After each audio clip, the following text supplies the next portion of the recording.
Bismillahirrahmanirrahim. Assalamualaikum warahmatullahi wabarakatuh. Apakah suara saya terdengar?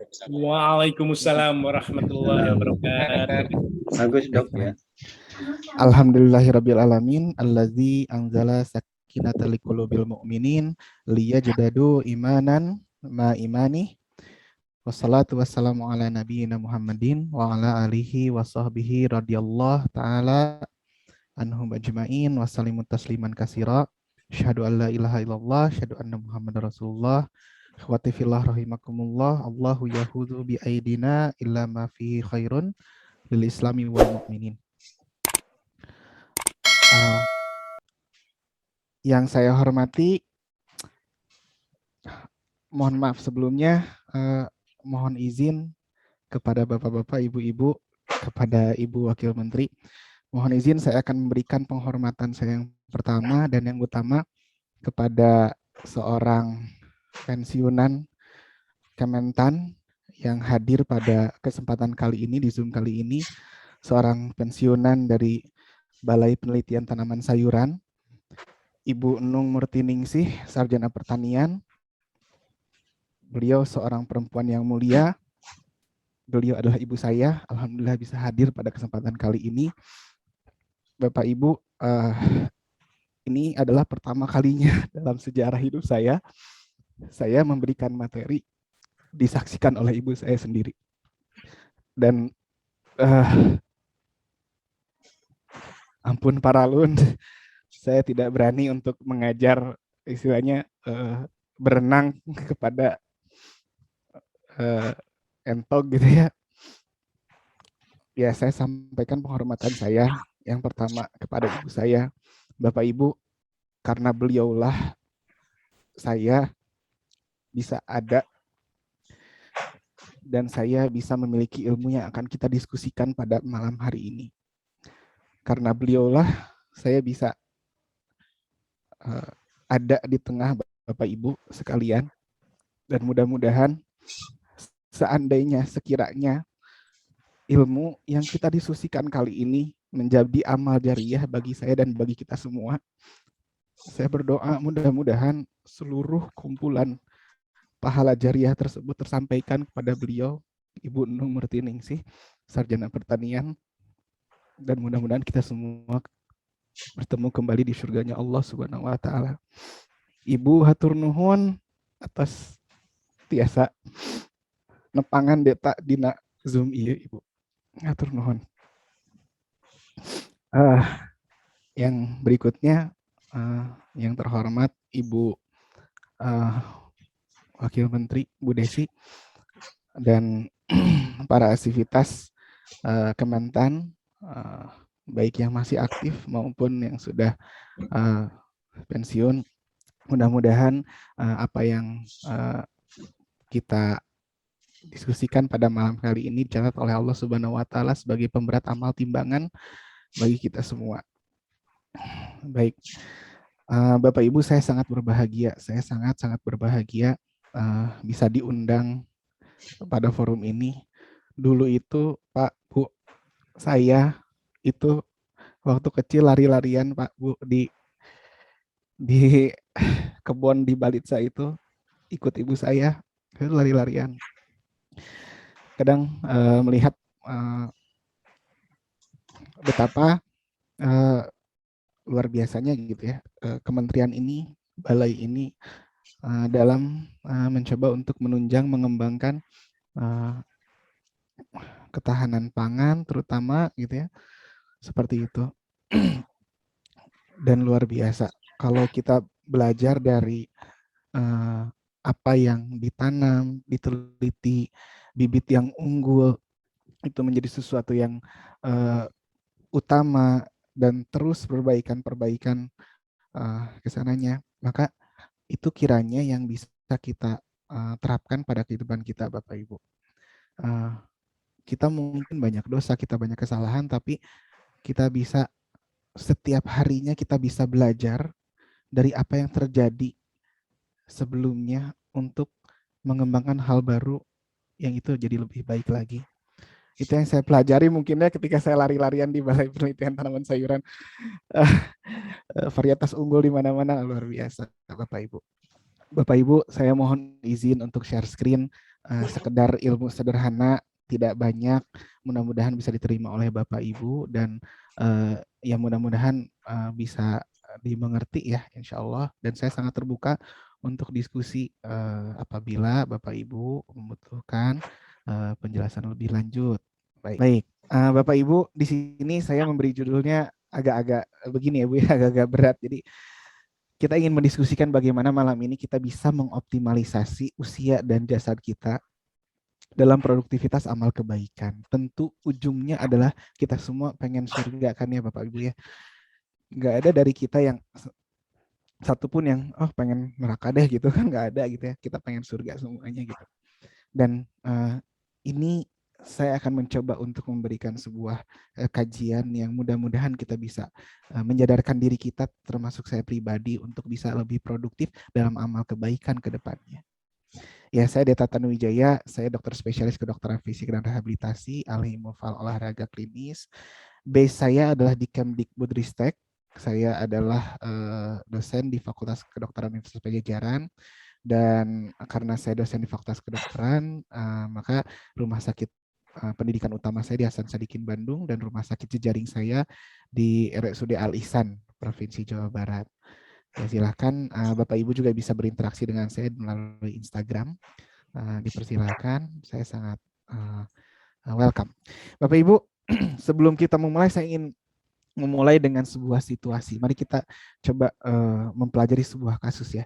Katakanlah ada seorang suami, dia mencari nafkah yang halal dan banyak tentunya, dan setiap hari membina dan mendidik istri, membina dan mendidik anak gitu. Juga ada seorang istri dan dia bekerja dari rumah mungkin, atau bekerja sebagai pelayan publik, ya termasuk untuk menjaga marwah perempuan, berbakti taat kepada suami, dan membina dan mendidik anak. Aktivitas semua dilakukan dengan baik. Tapi suatu saat, katakanlah misalnya di usia 40, seorang suami atau seorang istri di usia 40, dia entah itu dia meninggal, atau misalnya hidup tapi sakit-sakitan misalnya, atau sehat tapi selalu tidak bugar. Jadi mau kerja lemas, ya gitu ya. Nah, apa yang terjadi gitu setelah usia 40 tahun? Maka yang terjadi pada orang tersebut atau pada suami istri ini adalah terjadi cacat produktivitas, Bapak Ibu. Kalau sudah meninggal, otomatis amal ibadah kebaikan dunia putus gitu ya. Tinggal kita menunggu doa anak yang soleh aja dan wakaf-wakaf kita yang terus mengalir begitu. Tapi apa yang kita lakukan secara fisik itu terputus gitu. Tapi setelah itu misalnya seorang itu hidup tapi sakit-sakitan, otomatis peluang kita untuk beramal kebaikan pun menjadi berkurang. Kenapa? Karena setiap harinya kita sakit-sakitan. Atau mungkin sehat tapi lemes aja gitu. Sehat tapi tiap hari lemes, sehat tapi tiap hari lesu gitu. Sehingga nggak bisa kita beramal kebaikan. Nah, itu yang terjadi Bapak Ibu. Nah, ketika terjadi hal-hal tersebut, maka bisa terjadi cacat produktivitas pada kita. Padahal Bapak Ibu, yang namanya surga itu matematis. Saya rasa kita semua hafal ayat ini ya. A'udzubillahi minasyaitonirrajim. Fa amma man sakulat mawajinuh fahuwa fi insyatir radiyah. Ya, Allah mengatakan bahwa kalau orang yang amal kebaikan, timbangan amal kebaikannya lebih besar, maka bahwa fi isyatir radiyah, surga, langsung masuk surga. Ya, wa amaman khafat mawajinu fa ummuhu hawiyah. Betul memang ya, meskipun tidak kekal gitu kalau hawiyah itu neraka itu. Bapak Ibu mungkin kita sering mendengar ini tuh artinya begini Bapak Ibu. Jadi kalau misalnya dosa kita katakanlah 70.000 gitu, dan amal kebaikan pahala kita adalah 70.001, maka Allah tidak mungkin menyalahi janjinya. Wajib masuk surga. Orang tersebut ketika dosanya 70.000, pahalanya 70.001, fa'amma man sakulat mawajinu fahuwa fi insyatir radiyah. Orang tersebut wajib masuk surga. Matematis Bapak Ibu. Ya, pertanyaannya adalah bisa jadi si satu itu 70.000 satu itu si satu itu adalah amal kebaikan yang kita lakukan ketika orang lain udah capek dalam mengerjakan amal kebaikan, kita masih punya energi untuk melakukan satu amal kebaikan itu saja. Masya Allahu Akbar. Satu amal kebaikan karena kita memiliki stamina, energi, itu bisa jadi menjadi penentu surga kita. Ya, dan betul surga itu matematis Bapak Ibu. Mungkin Bapak Ibu pernah mendengar cerita mengenai seorang pelacur yang memberi minum anjing lalu masuk surga. Cerita itu sebetulnya selalu tidak lengkap diberikan kepada kita. Yang terjadi sebetulnya adalah pelacur tersebut taubatan nasuha dulu, sehingga semua dosanya itu jadi nol, nol dosanya. Lalu katakanlah kalau kata orang Sunda itu nyungkeling satu saja. Dia beramal kebaikan memberi minum seekor anjing. Satu saja. Artinya dosanya nol karena taubatan nasuha, pahalanya satu. Maka Allah tidak mungkin menyalahi janjinya. Fa'amma mang sakulat mawajinu fahuwa fi isyatir radiyah. Wajib masuk surga Bapak Ibu. Kenapa? Karena lebih berat amal kebaikannya. Nah, Bapak Ibu, surga itu matematis. Ya. Dan kalau matematis, jangan-jangan Bapak Ibu. Jangan-jangan yang bikin kita masuk surga adalah amal kebaikan yang kita lakukan. Ketika orang lain sudah lelah, tapi kita masih bisa beramal kebaikan. Hati-hati, jangan-jangan itu yang buat kita masuk surga dan diselamatkan dari neraka. Bapak Ibu, ya kan kita semua tahu ya, Allah mengatakan bahwa kaifa takfuruna billah. Bagaimana mungkin kita ini takfuruna billah, kafir kepada Allah, ingkar kepada Allah. Wa kuntum amwata, kata Allah, padahal dulu itu kamu mati. Ya. Fa'ahyakum, lalu Allah menghidupkan. Summa yumitukum summa yuhikum, lalu dimatikan lagi, lalu dihidupkan lagi. Summa ilahi turja'un. Bapak Ibu, kita ini mati 2 kali dan hidup 2 kali, Bapak Ibu. Ya, sesuai dengan ayat ini, wa kuntum amwata fa'ahyakum summa yumitukum summa yuhyikum. Kita itu mati 2 kali, kita ini mati 2 kali dan hidup 2 kali. Dulu ketika ruh kita masih belum dikasih jasad, itu namanya mati. Karena definisi mati adalah ketika ruh tidak ketemu dengan jasad. Itu mati. Dulu kita mati Bapak Ibu di alam ruh. Dan waktu itu Allah menanyakan kepada kita, alastu birabbikum. Lalu kita menjawab, bala syahidna. Ya, kata Allah, apakah engkau bersaksi bahwa aku adalah Rabbmu? Lalu kita waktu itu menjawab, mungkin kita gak ingat ya, tapi kita menjawab, bala syahidna, iya kami bersaksi bahwa engkau adalah Rabb kami. Dulu kita ketika mati, lalu kita diberi jasad, kita hidup untuk yang pertama kalinya di kehidupan dunia ini.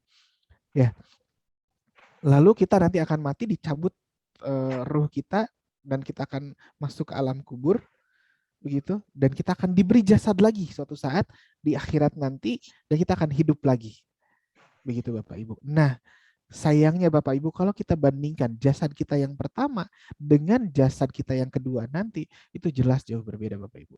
Jasad kita yang pertama itu memiliki keterbatasan, tidak kekal abadi, tidak. Jasad kita yang kedua, iya betul kekal abadi. Tapi jasad kita yang pertama ini memiliki keterbatasan. Sayangnya, nasib di mana jasad kita yang kedua itu nanti, itu ditentukan oleh apa yang kita lakukan di jasad kita yang pertama, Bapak Ibu. Nasib jasad kita yang kekal abadi nanti, itu ditentukan oleh apa yang kita lakukan ketika kita memiliki jasad yang tidak abadi ini, Bapak Ibu. Yang punya keterbatasan usia, umur, ada masa pakainya. Gitu. Ini luar biasa. Artinya apa? Jasad kita yang pertama ini jadi penentu untuk nanti, maka yuk kita lomba-lombaan. Itu yang tugas kita sekarang. Nah, buktinya adalah ini Bapak Ibu. Mungkin kalau Bapak Ibu yang ada yang ahli genetik di sini, bahwa ujung gen manusia itu Bapak Ibu ada yang namanya telomer. Susunannya itu TTAGGG seperti itu ya. Dan Allah sudah memberi aktivitas enzim telomerase Bapak Ibu. Ada telomer, pasti ada telomerase. Ada ujung gen, pasti ada enzim yang memotong ujung gen tersebut. Artinya dari abad ke abad, dari generasi ke generasi, gen seorang manusia itu terus memendek. Dan itu yang diturunkan adalah yang sudah pendek, yang sudah memendek. Buktinya adalah Nabi Adam itu kan hidup 900 tahun something gitu kan. Ya, Nabi Adam itu tingginya 30 meter something, 27 meter something. Kita hidup berapa tahun? Kata Rasul aja, umat kita ini umat akhir zaman. Kehidupannya paling 60 sampai 70 tahun aja. Ya, tinggi kita berapa sih? Tinggi kita berapa sih? Ya paling mungkin 150 sampai setinggi-tingginya 2 meter misalnya kita gitu ya. Mungkin ada yang lebih sedikit begitu.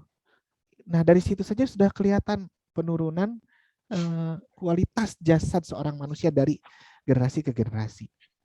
Nah, mungkin kalau kita bukan umat akhir zaman ya, suatu saat mungkin kalau kita bukan umat akhir zaman, manusia itu ada yang usianya tingginya cuma 50 cm gitu ya. Usianya cuma 7 tahun, jadi begitu lahir, ulang tahun yang pertama diangkat jadi PNS, nanti ulang tahun yang kelima pensiun gitu. Mungkin begitu gitu. Karena ya memang dari abad ke abad, dari generasi ke generasi kita menurunkan jasad yang terus menurun. Yang pertama. Yang kedua ada namanya perkembangan aterosklerosis. Ada yang namanya pembekuan pembuluh darah, Bu. Pengerasan pembuluh darah. Dan itu sudah dimulai ketika usia kita di usia 20 tahun, Bapak Ibu. Ya. Jadi ketika kita usia 20 sampai 25 tahun tuh dimulai pengerasan pembuluh darah di satu titik tubuh kita. Ya, sampai akhirnya meluas, kena stroke, kena serangan jantung, gagal ginjal, kayak gitu. Jadi nggak bisa kita menghindari, Allah itu sudah menciptakan kita dengan cara mematikan kita, Bapak Ibu. Ibaratnya gini, Deta Tanuwijaya dikasih usia sama Allah tuh misalnya usia 120 tahun, kena stroke di usia 120 tahun. Udah gitu teh, saya ngerokok gitu ya.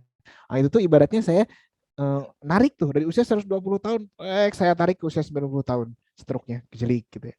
Udah gitu saya makan makanan berlemak gitu ya. Udah gitu, itu saya tarik tuh ibaratnya dari 90 tahun, gejelik ke usia 60 tahun stroke-nya.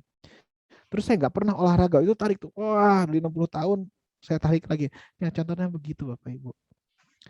Kenapa? Karena yang nggak bisa, kita nggak bisa menghindar. Tubuh manusia ini sesuatu yang menurun terus-menerus ya.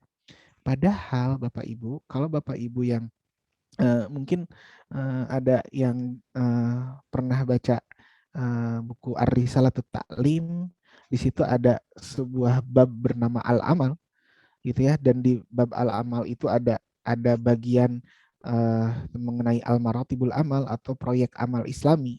Nah, dan yang pertama dari Al-Maratibul Amal adalah Islahun Nafs, yang pada akhirnya itu di Islahun Nafs itu memunculkan yang banyak kita gembar-gemborkan ya, 10 muasafat karakter muslim andalan. Ya, yang dicantumkan nomor pertama biasanya apa Bapak Ibu? Salimul akidah. Lalu sahihul ibadah. Padahal dalam teks asli Ar-Risalatut Ta'lim yang disebut pertama bahwa dikatakan bahwa orang-orang yang menyuruh kepada kebaikan ini adalah orang-orang yang kuat fisiknya. Jadi al-qawiyul jism itu yang sebetulnya disebut pertama, Bapak Ibu. Kenapa? Ya, karena kalau kita berbicara al-amal, amal kebaikan, produk. Ya, kalau kata orang Sunda yang namanya produk itu kahartos karaos. Bisa dimengerti dan bisa dirasa. Artinya itu adalah amal yang nyata, fisik Bapak Ibu. Maka dari itu jasad yang kuat merupakan penopang utama dari al-amal gitu ya. Dari amal kebaikan ya penopang utamanya adalah jasad kita yang kuat. Begitu ya. Ya. Dan kata Rasul kan wali jasadika alaika haqqa. Jadi pada jasad kita ini ada haknya yang harus kita tunaikan. Yang harus kita tunaikan apa? Mengupgrade terus jasad kita supaya apa? Supaya bisa beramal kebaikan. Jangan lupa Allah menantang kita di surat Ar-Rahman ya. Ya ayyuhallazina amanu antangfuzu min aqtaris samawati wal ardi fangfuzu. Ya ayyuhallazina amanu ini stata'tum antangfuzuna min aqtaris samawati wal ardi fangfuzu. La tangfuzuna illa bisultan. Ya. Hai orang-orang yang beriman, sekiranya kamu mampu untuk menembus samawati wal ard, langit dan bumi, mengintari menembus langit dan bumi, fangfuzu maka tembuslah. Nah, Kata Allah, dikasih panduan Allah, la tangfuzuna illa bisultan. Kamu tidak akan bisa menembusnya tanpa kekuatan, tanpa sultan. Nah, jadi yang harus kita lakukan adalah mengupgrade sebetulnya, mengupgrade terus jasad kita. Maka sebetulnya Bapak Ibu kalau dikatakan kualitas fisik seorang manusia itu menurun terus, maka salah kalau kita apa istilahnya adalah menjaga kesehatan.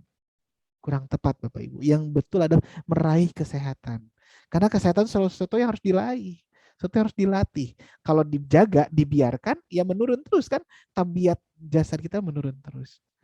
Nah, Bapak Ibu. Nah, oke. Sekarang kalau kita bicara tentang produktivitas, apa sih hubungannya produktivitas? Kita tahu bahwa seseorang dikatakan produktif beramal kebaikan kita ketika dia ya komponen dari produktivitas kan state itu keadaan atau quality kualitas dalam memproduksi sesuatu amal kebaikan. State itu berbicara tentang state keadaan wujudnya, artinya usianya seberapa panjang. Orang yang usianya 40 tahun dengan orang yang usianya 60 tahun, jelas peluang amal kebaikan lebih banyaknya ya tanpa kita membicarakan niat dan sebagainya, itu yang 60 tahun. Ada gap 20 tahun yang bisa digunakan oleh orang yang usianya 60 tahun itu dibandingkan dengan 40 tahun untuk beramal kebaikan. Nah, yang kedua kualitas. Nah, kalau kualitas mungkin bisa ya, orang yang 40 tahun bisa jadi lebih unggul karena si isi usianya itu efektif atau tidak digunakan untuk amal kebaikan. Nah, jadi kalau kita berbicara produktivitas, kita berbicara dua, Bapak Ibu. Bagaimana kita memperpanjang usia kita. Memperpanjang usia itu artinya kita memenuhi apa yang ditakdirkan Allah untuk kita. Panjang usia kita, jangan dipendek-pendekin gitu. Ya, itu yang pertama. Yang kedua adalah bagaimana kita mengisi usia kita. Meskipun panjang tapi terbatas, ya usianya itu efektif untuk beramal kebaikan.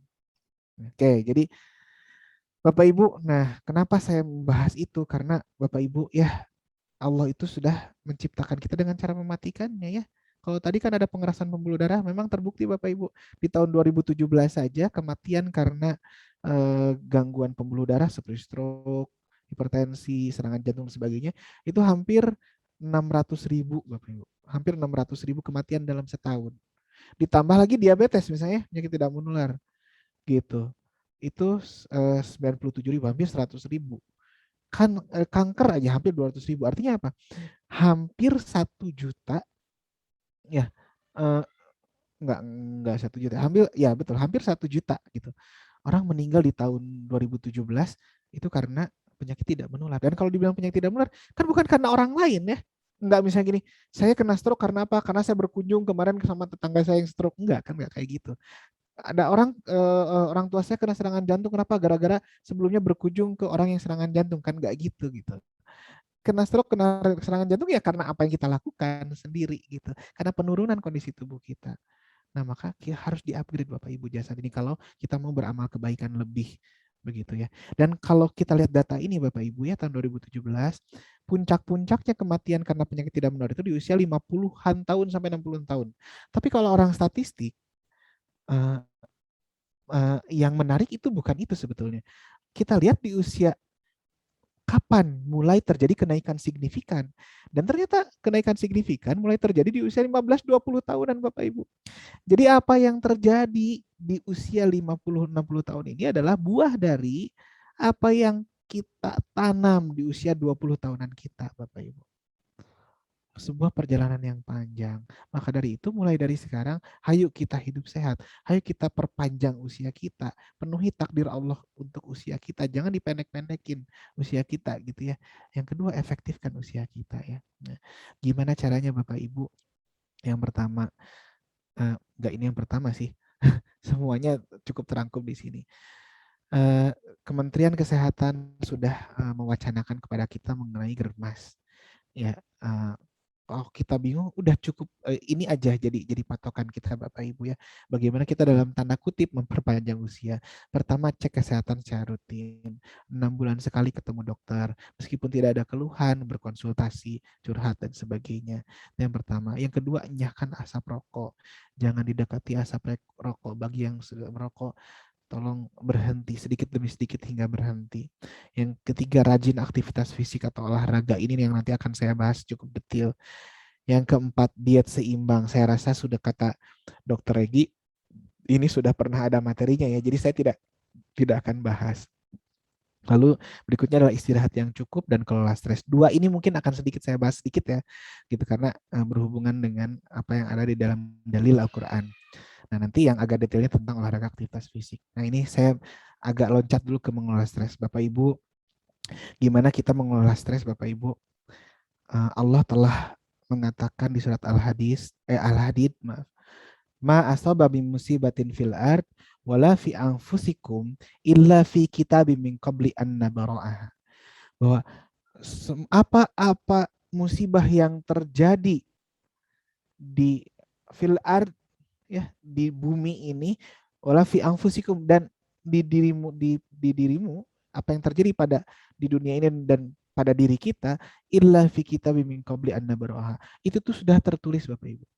Sudah tertulis di Lauhul Mahfuz. Sudah tertulis begitu. Ya. Inna zalika 'alallahi yasir. Tertulisnya bagaimana Bapak Ibu? Bagi Allah itu mudah. Oh, kalau begitu seorang manusia itu takdirnya satu gitu ya. Jahat mah jahat, enggak begitu Bapak Ibu. Allah itu sudah merancang maze-nya. Allah itu sudah merancang labirin-labirinnya. Ketika setelah saya mengisi seminar ini, saya berbuat kebaikan, dengan setelah saya mengisi seminar ini saya berbuat maksiat, itu takdirnya sudah berbeda lagi. Ya, Bapak Ibu misalnya setelah besok kerja, pulang kerja itu memilih menuju ke tempat yang baik, dan pulang kerja menuju ke tempat yang tidak baik, itu takdirnya sudah berbeda masing-masing Bapak Ibu. Ya, ujung takdirnya sudah berbeda, dan tugas kita sebagai manusia adalah ada di ujung takdir yang baik, husnul khotimah. Labirin-labirinnya sudah Allah rancang. Inna zalika 'alallahi yasir. Sesungguhnya bagi Allah yang kayak gitu mudah. Nah, kenapa Allah mengatakan mengenai takdir ini? Nah, Allah mengatakan likaila ta'sau 'ala ma fatakum wala tafrahu bima atakum. Supaya apa Bapak Ibu? Supaya kita nggak terlalu gembira kalau ada sesuatu yang kita dapat, dan juga nggak terlalu sedih kalau ada sesuatu yang nggak kita dapat Bapak Ibu. Bapak Ibu mungkin tahu konsep rezeki, konsep rezeki. Ya, saya tanya mungkin ya Bapak Ibu, kalau kita dikasih uang misalnya 300 juta atau 1 miliar, kita dikasih uang 1 miliar. Nih dok, 1 miliar buat saya misalnya. Udah gitu. Saya tanya, apakah itu rezeki saya? Belum tentu Bapak Ibu. Saya dikasih uang 1 miliar, masuk ke rekening saya, apakah itu rezeki saya? Belum tentu Bapak Ibu. Yang namanya rezeki adalah yang kita makan sampai habis, atau yang kita pakai sampai rusak, atau sampai lusuh, atau sampai hilang. Dan yang ketiga adalah yang kita infakkan kepada orang lain.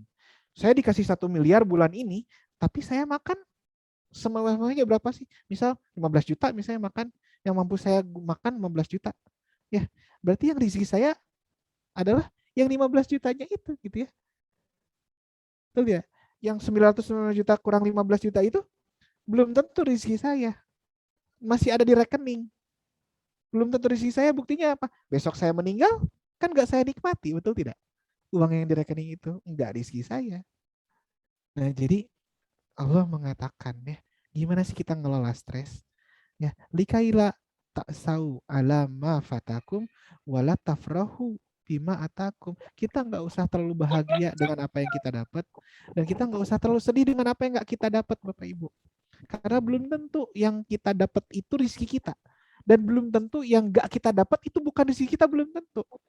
Yes. Kalau nggak kita dapat, tapi memang itu rezeki kita, pasti nyampe ke kita Bapak Ibu. Bagaimanapun caranya. Begitu ya. Nah, jadi gitu ya, mengelola stres ya seperti itulah kurang lebih gitu. Untuk mengelola stres. Berikutnya saya juga sedikit tentang ada panduan sebenarnya Bapak Ibu tentang jam tidur dalam Al-Qur'an. Ya, Allah mengatakan ya ayyuhal muzammil dalam surat Al-Muzammil ya, qumil laila illa qalila. Qumil laila illa qalila. Hai orang yang berselimut, qumil laila illa qalila. Bangunlah, qumil laila, bangunlah di malam hari kecuali sedikit. Bapak Ibu, malam hari itu bukan untuk tidur Bapak Ibu. Perintah malam hari itu bukan untuk tidur. Meskipun di surat An-Naba ada dikatakan bahwa uh, wa ja'alana laila libasa, malam itu sebagai pelindung, tapi bukan berarti tidur Bapak Ibu. Kenapa? Karena perintah utamanya adalah kita kumil laila, bangun di malam hari, ibadah malam hari itu. Illa qalila, kecuali sedikit. Ya, kita tuh malam hari itu disuruh bangun, kecuali sedikit. Artinya apa? Malam-malam tuh kamu harus bangun, tapi sedikitnya itu yang nggak boleh bangun. Artinya harus apa? Harus tidur. Ya, jadi malam itu untuk bangun, tapi ada sedikit yang itu harus tidur. Ya, nggak boleh bangun, harus tidur. Qumil laila illa qalila. Itu, kecuali sedikit itu harus tidur. Nah, sedikitnya segimana dok? Ya tinggal baca terusan ayat berikutnya ya. Kumilai laila qalila. Nisfahu kata Allah. Nisfahu tuh setengahnya. Setengah malam Bapak Ibu ya. Misalnya nih malam itu mulai dari maghrib sampai subuh. Berarti kan berapa jam tuh? Misal maghrib itu jam 6, subuh jam 4 berarti 10 jam ya. Berarti nisfahu, tidur yang optimal itu berapa? 5 jam Bapak Ibu. Ya, awin kusminhu. Dok, tapi saya harus lembur nih. Boleh nggak begadang? Kata Allah, awin kusminhu qalila. Ya, atau boleh dikurangi sedikit. 4 jam boleh. Karena harus begadang misalnya. Oh, dok saya kecapean, boleh nggak lebih? Boleh. Kata Allah, auzid alaihi. Ya, auzid alaihi. Lebihkan dari 5 jam itu boleh. Nah, jadi Bapak Ibu, panduan tidur dalam Al-Quran itu ya, kurang lebih berarti kan 5 tambah sedikit 7, kurangi sedikit 4. 4 sampai 7 jam optimal Bapak Ibu. Iya. Kalau dikatakan bahwa istirahat yang optimal itu 7 sampai 9 jam, istirahat ya, bukan tidur. Istirahat yang optimal memang 7 sampai 9 jam. Nah, istirahat itu kan tidur plus rebahan, mager-mager dan sebagainya lah, kurang lebih begitu ya. Oke, Bapak Ibu, surat Al-Muzammil ya sudah ada. Nah, baik. Ini saya akan mulai insight yang kedua Bapak Ibu tentang bagaimana kita mengefektifkan usia kita. Ini contoh aja Bapak Ibu ya. Ada orang sehat. Sehat itu dikatakan sehat kalau apa? Kalau sempurna fisik, mental, sosial, terbebas dari penyakit. Gak ada penyakit itu sehat. Tapi gimana kalau misalnya Bapak Ibu sehat, tapi saya minta Bapak Ibu kerja lembur. Bisa nggak Bapak Ibu kerja lembur tanpa lelah? Ada yang bisa, ada yang tidak. Belum tentu bisa. Ya, bisa. Sehat Bapak Ibu, tapi saya minta Bapak Ibu lari 15 km. Ada yang bisa, ada yang tidak. Belum tentu sanggup. Bisa aja mungkin 1 km aja udah naik Gojek gitu ya. Seperti itu. Nah, lalu misalnya, sehat, tapi dia seorang dosen tapi harus mengajar di 4 tempat dalam sehari. Bisa nggak? Belum tentu. Karena sehat itu belum tentu bugar Bapak Ibu. Ya, tubuh yang bugar itu artinya dia mampu mengkonvert ya nutrisi menjadi energi, dan itu pembakaran energi itu membutuhkan oksigen. Ya, membutuhkan oksigen artinya apa? Si mesin tubuhnya ini yang harus mampu memanfaatkan oksigen dengan baik, menyerap oksigen dengan baik sehingga bisa menghasilkan energi. Kalau energinya sudah banyak, maka seseorang itu punya potensi untuk produktif, nggak capek-capean ya, bisa produktif.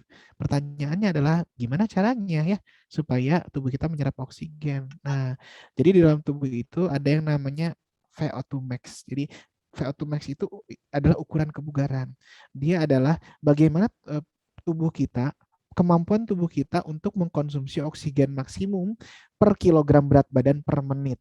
Artinya apa? Semakin tinggi VO2 max-nya, semakin tinggi kemampuan seseorang untuk menyerap oksigen, maka semakin tinggi pula energi yang dihasilkan oleh tubuh. Dan potensi produktivitas itu lebih tinggi. Nah, kita sudah VO2 max-nya sudah tinggi atau belum? Itu pertanyaannya. Tubuh kita sudah mampu menyerap lebih tinggi atau belum? Nah, Bapak Ibu ada cara ngukurnya ya. Ada cara ngukurnya. Nanti bolehlah kita berbagi cara ngukurnya ya. Ini cara ngukurnya adalah berjalan sejauh mungkin selama 6 menit ya. Lalu dicatat berapa jaraknya. Nanti kalau udah dicatat bolehlah Bapak Ibu ke saya karena ada kalkulatornya tuh. Misalnya nih ya, usia 35 tahun, berat badan 74, tinggi badan 170, jarak tempuh uji jalan 6 menit adalah 600 meter. Masukin nih ke kalkulator sama saya. Wah, langsung ketahuan ya. VO2 max-nya itu 22 sampai 23. Waduh, nggak bugar Bapak Ibu ini. Ya, kenapa? Karena kalau di-convert ke match itu hanya 6,7 sampai 6,3. Padahal standar bugarnya ya adalah 7,8 sampai 10,1 untuk orang usia 35 tahun, berat badan 74, tinggi badan 170. Itu standar bugarnya 7,8 sampai 10,1. Orang ini 6,7 berarti tidak bugar Bapak Ibu. Nah, bisa tuh nanti kita ya Bu Bu Wamen mungkin kapan-kapan bisa dites tuh semua eh, PNS di Kementan Insya Allah, sebugar apa itu jadi indikator loh Bu, jadi indikator kan Bu, produktivitas itu salah satu yang terkenal oleh kebugaran Bapak Ibu. Kalau misalnya semua bugar, bayangkan indikator-indikator kinerja unit maupun individu di sebuah kementerian punya potensi untuk menjadi lebih baik gitu. Ya mohon maaf ini agak-agak mendorong Bu Wamen gitu. Kita bandingkan saja Bapak Ibu, kita bandingkan saja Bapak Ibu. Ya, katakanlah ada seorang pria ya, pria A ini tingkat kebugarannya itu 25, artinya dia tubuhnya mampu menyerap 25 ml oksigen per kilogram berat badan per menit. Pria B itu VO2 max-nya itu 40. Ya, artinya tubuhnya mampu menyerap 40 ml oksigen per kilogram berat badan per menit. Ya, hampir 2 kali lipatnya dari yang pria A ini. Pertanyaannya, mana orang yang peluang produktivitas kerja dan amalnya lebih banyak? Jelas yang VO2 max-nya lebih tinggi Bapak Ibu. Ya, si orang yang pria A ini mungkin kalau disuruh kerja jam 2 udah ngantuk. Si pria A ini yang kebugarannya 25. VO2 max-nya 25. Tapi yang B ini yang VO2 max-nya 40, ketika disuruh bekerja sampai maghrib juga dia masih bugar. Ya, pulang ke rumah juga masih bisa membina istri, mendidik anak istri. Masih bugar, masih fresh, masih segar. Kenapa? Tubuhnya mampu menyerap oksigen sampai 40 ml per kilogram berat badan per menit, hampir 2 kali dari yang pria A. Nah, kalau kayak gitu, kalau potensi amal produktivitas kebaikannya itu lebih tinggi, yang kebugarannya lebih tinggi itu, coba mana yang lebih dekat potensinya untuk ke surga? Ya, jelas orang yang amal kebaikannya lebih banyak, Bapak Ibu. Ya, jadi bisa jadi hati-hati kita lomba-lombaan ke surga sama teman kita itu ditentukan dari kebugaran kita gitu. Kita mah udah letoy, udah lemes untuk mengerjakan amal kebaikan, teman kita masih full power untuk mengerjakan amal kebaikan. Ya jelas dia lebih lebih potensi untuk duluan ke surga gitu ya. Begitu karena amalnya lebih banyak, begitu amal kebaikannya lebih banyak. Nah, itu Bapak Ibu ya. Nah, dan saya di sini ingin sedikit mengatakan saja kepada Bapak Ibu bahwa Bapak Ibu prinsip fisiologi tubuh kita ini baru terjadi peningkatan fungsi kalau dilakukan overload, kalau diberi beban Bapak Ibu. Ya. Jadi tubuh kita ini akan meningkat fungsinya kalau diberi beban. Tentu bebannya harus beban yang bertahap. Ya, sama Bapak Ibu. Bapak Ibu di kementerian ingin mendapatkan kader yang lebih baik untuk bisa menjabat di eselon yang lebih tinggi, maka harus diberi beban kan? Ya, diberi beban secara bertahap, dikenalkan secara bertahap, begitu sehingga punya kompetensi yang mumpuni gitu untuk ke arah eselon yang lebih tinggi lagi. Nah, begitu tubuh kita pun begitu Bapak Ibu. Tidak ada cara lain untuk meningkatkan fungsi tubuh kecuali dilatih Bapak Ibu. Ya, maka olahraga mau nggak mau. Kalau Bapak Ibu ingin bugar, ingin VO2 max-nya meningkat, ingin penyerapan oksigen tubuhnya itu meningkat, sehingga amal kebaikannya meningkat lebih banyak, sehingga peluang ke surganya bisa duluan lebih dulu gitu ya. Atau mungkin peluang untuk terselamatkan dari api nerakanya gara-gara satu amal kita aja yang kita bisa lakukan ketika kita lebih bugar gitu. Ketika kita nggak capek, begitu itu yang mungkin menyelamatkan kita dari neraka karena kebugaran kita gitu, menentukan satu amal aja karena kita nggak capek gitu. Nah, mau nggak mau Bapak Ibu harus dilatih tubuh kita ini, harus diolahragain. Pertanyaannya, dok saya kan tiap hari nyus tuh, dok saya kan tiap hari mencuci ya, nyapu dan sebagainya, itu kan udah olahraga, udah olahraga. Nah, Bapak Ibu, yang namanya olahraga itu harus terprogram, terstruktur dan bertujuan ya. Disebut olahraga kalau kita bisa menentukan frekuensinya. Oh, ini tuh olahraga saya yang keberapa di minggu ini ya. Ya, I-nya intensitas. Ya, intensitas. Ini olahraganya ringan, sedang, atau berat. Nah, ini nanti yang terakhir akan kita coba ya. Secara praktis akan saya katakan ke Bapak Ibu, olahraga ringan, sedang, atau berat itu yang seperti apa. Lalu time-nya, berapa menit saya olahraga sekarang, kali ini. Ya, berikutnya type, jenisnya olahraganya apa?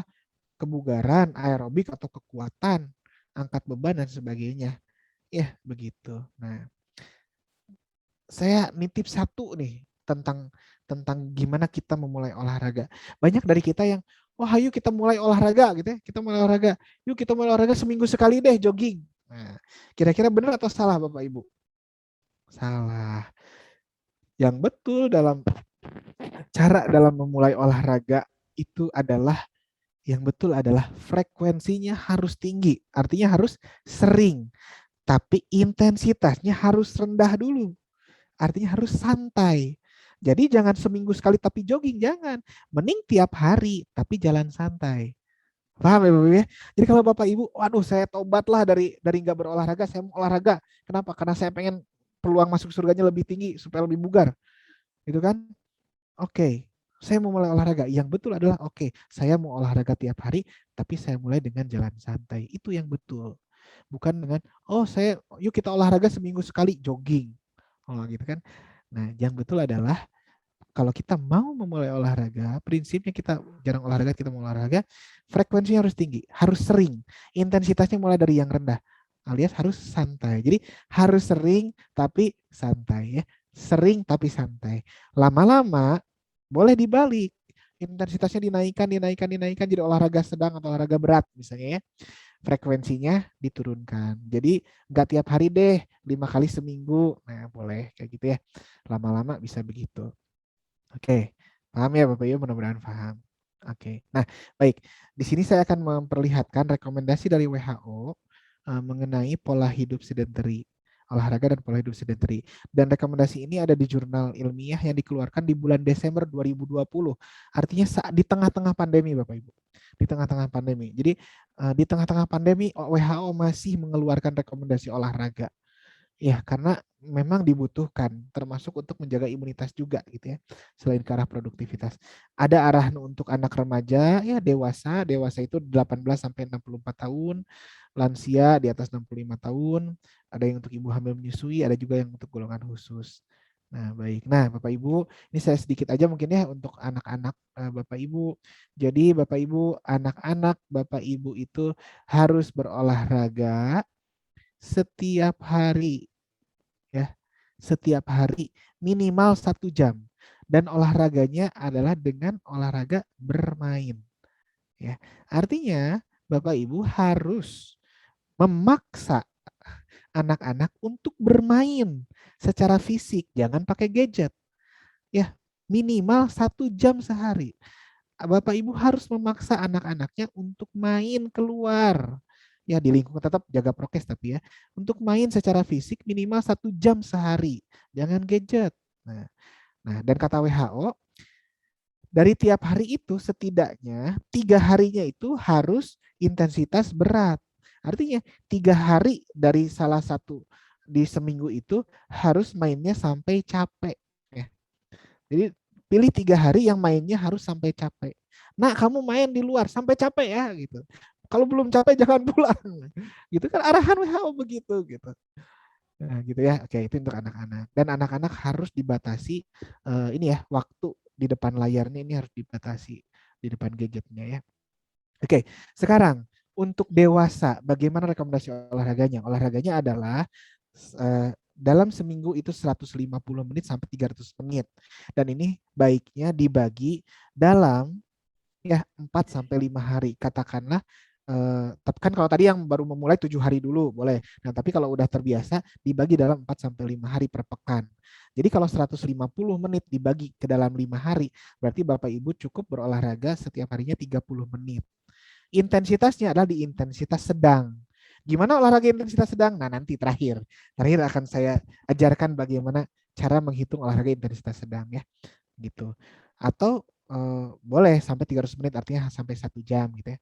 Atau oh dok, saya udah biasa olahraga, Boleh nggak intensitas berat? Boleh intensitas berat.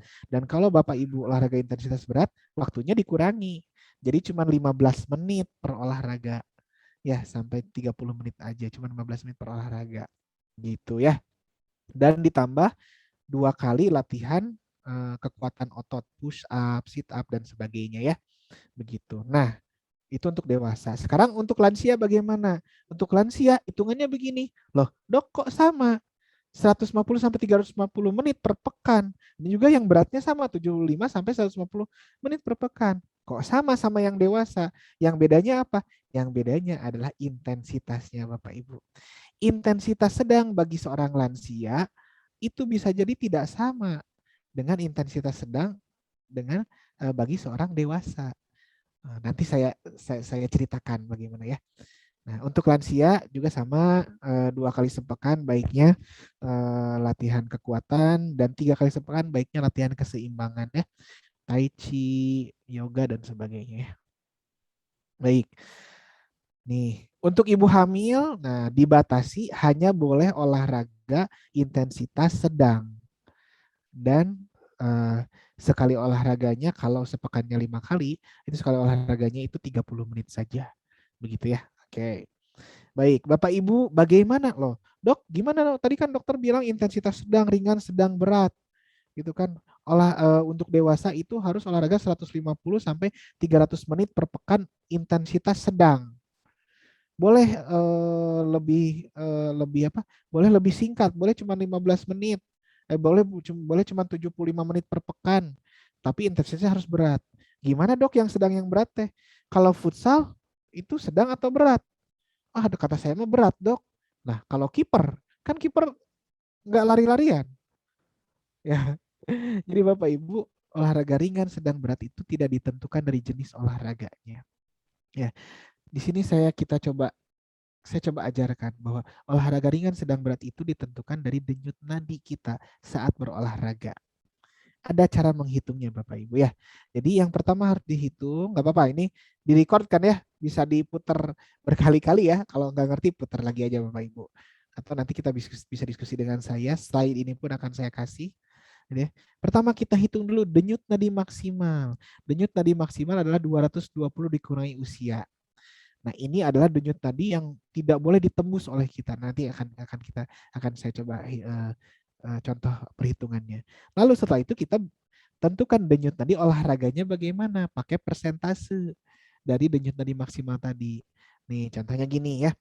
Kalau kita mau berolahraga ringan, maka denyut nadi kita per menitnya harus menyentuh sekitar 60-an% dari denyut nadi maksimal.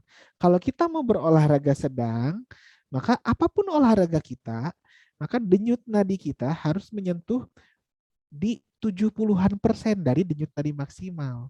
Kalau belum menyentuh 70% denyut nadi maksimal, kita belum berolahraga sedang. Ya. Nah, kalau kita mau berolahraga berat, artinya denyut nadi kita harus menyentuh sekitar 80%-an ke atas dari denyut nadi maksimal. Nah, jadi kita harus hitung dulu Bapak Ibu, denyut nadi maksimal kita berapa. Baru kita hitung denyut nadi olahraga ringan sedang berat kita berapa. Cara ngukur denyut nadi bagaimana? Cara ngukurnya adalah kalau Bapak Ibu punya jam tangan yang bisa mengukur denyut nadi itu bagus Bapak Ibu. Zaman sekarang kan murah ya Bapak Ibu ya. 300.000 aja udah dapat, 200.000 aja udah dapat jam tangan yang bisa mengukur denyut nadi. Jadi kita tahu denyut nadi kita per menit sekarang tuh berapa. Nah, saya lagi pakai jam tangan ini gitu ya. Kita tahu gitu ya. Oh, denyut nadi saya. Nah, contoh kalau kalau di jam yang ada di gambar ini, denyut nadinya adalah 89 kali per menit ya. Di situ ya, 89 kali per menit tuh denyut nadinya. Oke. Atau Bapak Ibu juga bisa ngukur ya, di tengah-tengah olahraga boleh berhenti dulu selama 1 menit, lalu ukur nadinya sambil lihat jam 1 menit. Ukur 1, 2, 3, 120 kali per menit, nah gitu ya. Gitu. Atau semenit kelamaan boleh 15 detik, tapi hasilnya nanti dikali 4 misalnya. Oh, dalam 15 detik saya dapat 25 denyut, nah, berarti dikali 4 berarti 100 kali per menit. Nah, begitu ya kurang lebih ya. Tapi Bapak Ibu, udahlah nabung aja gitu ya. Nggak usah nabung dari uang makan PNS juga kebeli ya. Jam tangan insya Allah, jam tangan Denjun tadi ya. Ini kan 200.000 aja udah ada gitu jam tangan Denjun tadi itu. Saya saya bilang itu murah Bapak Ibu. Kenapa saya bilang murah? Untuk investasi kesehatan. 200.000 tuh murah sekali Bapak Ibu. Beli jam tangan denyut nadi gitu ya. Ya, ada yang lebih bagus, ada yang sampai 1 juta, memang ada. Sampai tracking lari dan sebagainya ada. Tapi kalaupun yang kita tuju adalah denyut nadi, kita bisa tahu denyut nadi kita murah Bapak Ibu. Ya, 200.000 juga dapat gitu. Ya, murah untuk ukuran investasi kesehatan itu murah. Oke, sudah kita tahu ya cara itu mengukur denyut nadi. Nah, Bapak Ibu, ini contoh perhitungannya ya. Contoh, ada seseorang berusia 35 tahun ya. Seorang laki-laki usia 35 tahun. Berarti denyut nadi maksimalnya berapa? Denyut nadi maksimalnya adalah 220 dikurangi 35. Artinya denyut nadi maksimalnya adalah 185 kali per menit. Ya, denyut nadi maksimal orang ini adalah 185 kali per menit karena 220 dikurangi usianya. Oke, kalau gitu saya mau orang ini mau menghitung denyut nadi olahraganya. Kapan dia olahraga ringan, sedang atau berat? Oke, hitung. 60% dari 185 adalah 111. 70% dari 185 adalah 130. 80% dari 185 adalah 148. Artinya bagi orang ini ya, dia dikatakan berolahraga ringan kalau denyut nadinya mulai menyentuh 111 kali per menit, apapun olahraganya. Ya. Orang ini baru berolahraga sedang kalau nadinya mulai menyentuh 130 kali per menit, apapun olahraganya. Ya. Dan orang ini dikatakan berolahraga berat kalau nadinya menyentuh 148 kali per menit, apapun olahraganya. Ya, jadi Bapak Ibu, kalau yang berekspektasi dari pertemuan malam kita ini, saya menganjurkan olahraga yang baik buat Bapak Ibu, jenis olahraganya apa? Tidak, Bapak Ibu. Artinya apapun olahraganya, ya, apapun olahraganya, yang penting Bapak Ibu apakah sudah masuk olahraga ringan, sedang atau berat. Ya, kita bisa tahu dari mana? Dari denyut nadi kita. Artinya apa? Misalnya gini, Bapak Ibu lagi jalan kaki, denyut nadinya pas dihitung di tengah-tengah olahraga diukur sama Bapak Ibu, entah melalui jam atau denyut nadi dihitung selama 1 menit. Misalnya orang ini lagi jalan kaki nih, orang ini lagi jalan kaki, dihitung, oh 100 kali per menit misalnya. Loh, berarti udah menyentuh olahraga ringan belum? Belum, kan olahraga ringan harus 111 kali per menit bagi orang ini ya. Artinya apa? Jalan kaki bagi orang ini belum berolahraga sebetulnya. Oh, jadi belum masuk olahraga nih karena baru 100 kali per menit. Oke, kalau gitu kata orang ini, saya jogging deh. Nah, waktu jogging misalnya waktu jogging misalnya berapa denyut. Wah, naik jadi 120 kali per menit. Nah, berarti sudah masuk ke olahraga berapa? 120 kali per menit. Sudah melebihi 111 berarti olahraga ringan, tapi belum menyentuh 130 berarti belum olahraga sedang. Jadi ketika 120 kali per menit bagi orang ini adalah olahraga ringan ya. Wah, olahraga ringan. Tadi kan kata dokter Deta, kata WHO rekomendasi olahraga 150 sampai 300 menit per pekannya adalah olahraga sedang. Wah, berarti joggingnya kurang nanjak. Wah, sampai nanjak. Oh, gitu. Pas lagi nanjak, dihitung lagi denyut nadinya. Ternyata 160 kali per menit. 160 kali per menit berarti bagi orang ini adalah yang mana? Olahraga berat karena sudah melebihi 128. Waduh, nggak sedang nih olahraga berat. Nah, kalau gitu pelankan larinya. Nah, dipelankan larinya, oh ternyata nyampe nih 140 kali per menit. Oh, oke, sudah cocok olahraga sedang. Nah, ini olahraga yang cocok bagi saya sesuai dengan arahan WHO. Saya pertahankan sampai 30 menit sehari selama 5 kali dalam sepekan. Olahraga yang kayak gitu. Nah, kayak gitu Bapak Ibu ya.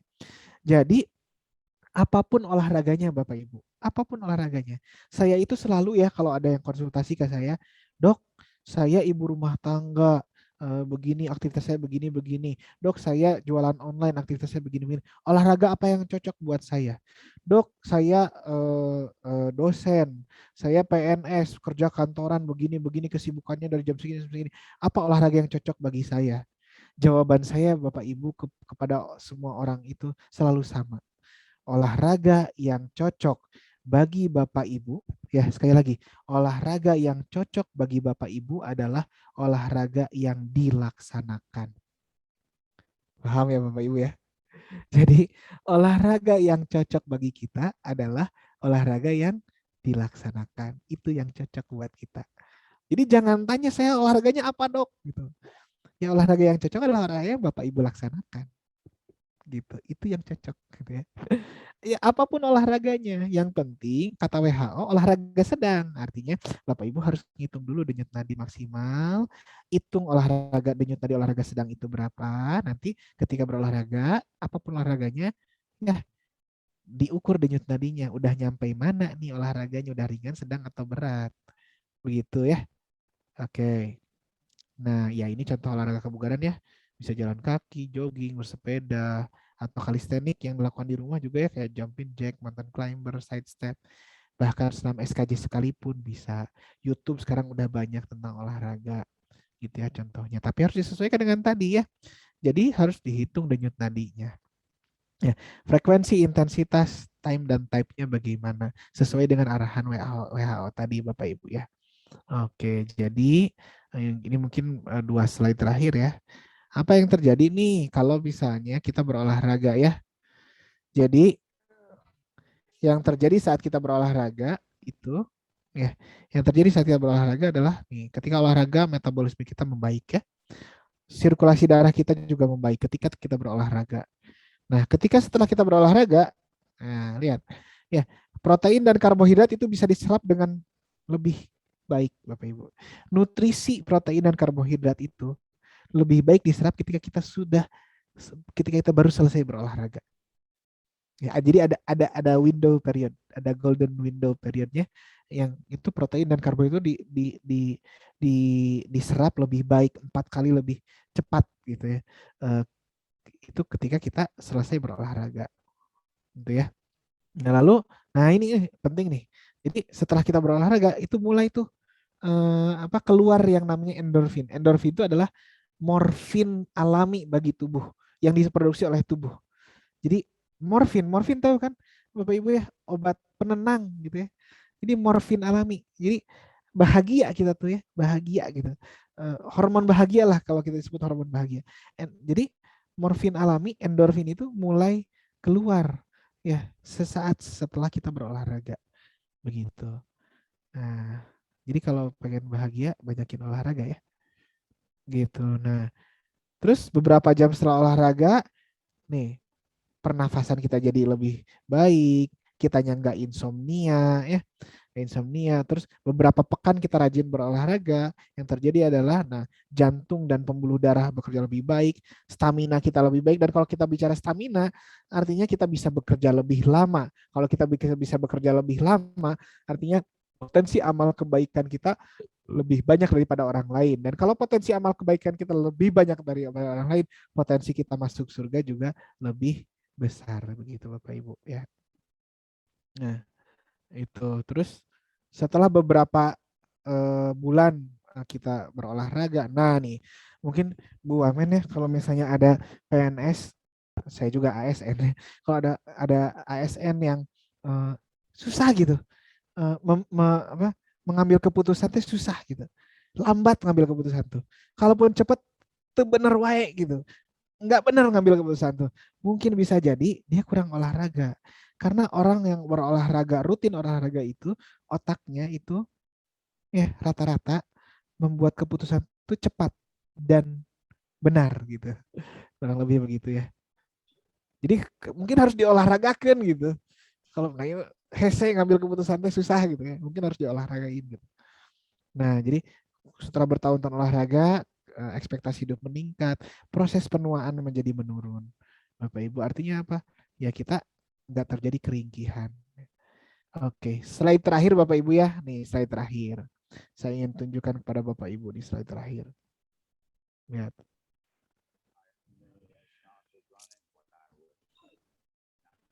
Nih, ada seorang kakek. Go. Lari. Bapak Ibu, kakek ini baru mau olahraga di usia 95. Sekarang di usia 97 tahun. Nah, lihat tuh berapa ringkih ini. Nih, apa yang dilakukan di usia 97 tahun Bapak Ibu? Nih, lihat. Lomba Bapak Ibu. Lomba.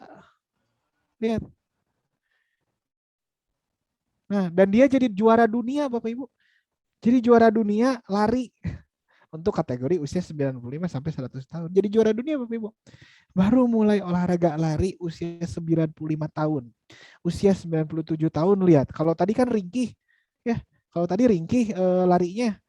Sekarang lihat larinya, lihat. Tegap tuh lihat. Lihat larinya. Tuh, tegap. 2 tahun aja loh Bapak Ibu. Mulai olahraga lari usia 95 tahun, 97 tahun ikut lomba jadi juara dunia. Larinya tegap. Ya. Dan jadi juara dunia Bapak Ibu. Ya, kelihatan? Tuh. Lalu apa yang dilakukan? Setelah jadi juara dunia lari, ganti cabang, tambah cabang. Jadi cabang lompat jauh Bapak Ibu. Ya, lihat ya. Lompat jauh dan berusaha untuk menciptakan rekor apa untuk lompat jauh. Oh. Dan bertanding untuk apa, menciptakan rekor rekor lompat jauh. Nah, lihat nih, bertanding. Mulai lari, lari, lari, lari, lompat jauh. Waduh, nggak berhasil sih, nggak berhasil memecahkan rekor. Tapi tetap aja juara dunia. Ya, kenapa? Karena ya dia satu-satunya peserta di kategori usia 95 sampai 100 tahun. Mungkin kita tertawa Bapak Ibu. Mungkin kita tertawa eh, melihat itu. Tapi coba lihat, malu kita Bapak Ibu. Malu.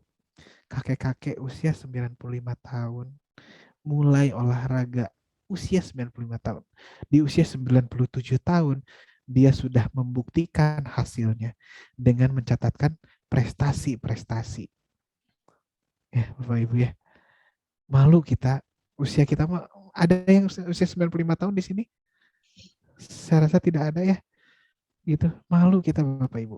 Kita usia 30-an, 40-an, 50-an, 60-an malu Bapak Ibu. Malu. Beliau aja mau memulai olahraga dan sudah membuktikan hasilnya bahwa bisa jadi juara, bisa produktif gitu di 2 tahun berikutnya. Usia 97 tahun loh Bapak Ibu. Juara dunia gitu ya, meskipun itu kategori usianya.